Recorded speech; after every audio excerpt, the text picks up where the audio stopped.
காலைதோறும் புதியவை நிஜமான பிரசன்னம். ஆகஸ்ட் 13. உங்கள் ஒழுங்கையும் கிறிஸ்துவின் மேலுள்ள உங்கள் விசுவாசத்தின் உறுதியையும் பார்த்து சந்தோஷப்படுகிறேன். கொலோசையர் 2:5.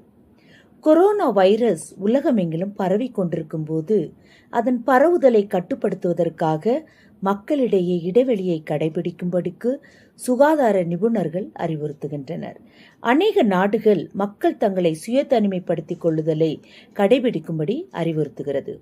ஒருபுறம் அலுவலகங்கள் முடிந்தவரை தங்கள் அலுவலர்கள் வீடுகளிலிருந்து வேலை செய்யும்படிக்கு உற்சாகப்படுத்த, மறுபுறம் பலர் வேலைகளை இழந்து பொருளாதார ரீதியாக பாதிக்கப்பட்டுள்ளனர். நானும் என்னுடைய சபை ஆராதனைகளிலும் பராமரிப்பு குழுக்களிலும் ஆன்லைன் மூலமாகவே கலந்து கொள்ள நேர்ந்தது. சரீர பிரகாரமாக ஒன்று கூடுவதை தவிர்த்து தற்போது உலகம் ஒன்று கூடுவதற்கு புதிய முறையை தத்தெடுத்து கொண்டுள்ளது. இணையதளம் நம்மிடையே ஐக்கிய சிந்தனையை ஏற்படுத்துவதில்லை. நாம் எல்லாரும் தேவனுடைய சரீரத்தின் அங்கத்தினர்களாய் ஆவியில் இணைக்கப்பட்டுள்ளோம். கொலோசேயருக்கு எழுதிய நிருபத்தில் நூற்றாண்டுகளுக்கு முன்னதாகவே பவுல் இக்கருத்தை பதிவு செய்துள்ளார்.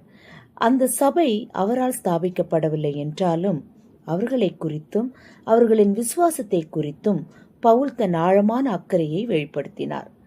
பவுல் அவர்கள் மத்தியில் இருக்க முடியவில்லை என்றாலும் ஆவியின்படி உங்களுடனே கூட இருக்கிறேன் என்று அவர்களுக்கு நினைவுபடுத்துகிறார். கொலோசையர் 2:5.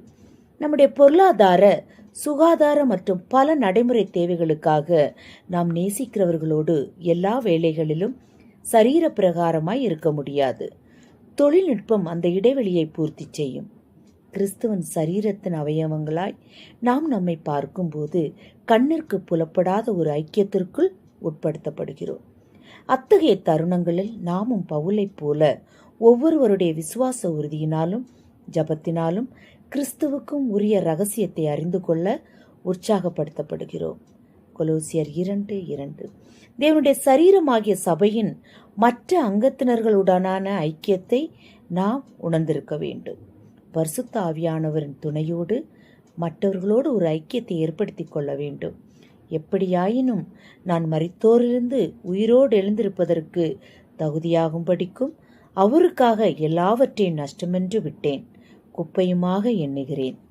பிலிப்பியர் 3:10 மற்றும் 11 ஜெபம். இயேசுவே, எந்த மனிதரும் என் அருகாமையில் இல்லை என்றாலும் நீர் என்னோடு இருப்பதற்காக நன்றி. ஆமேன்.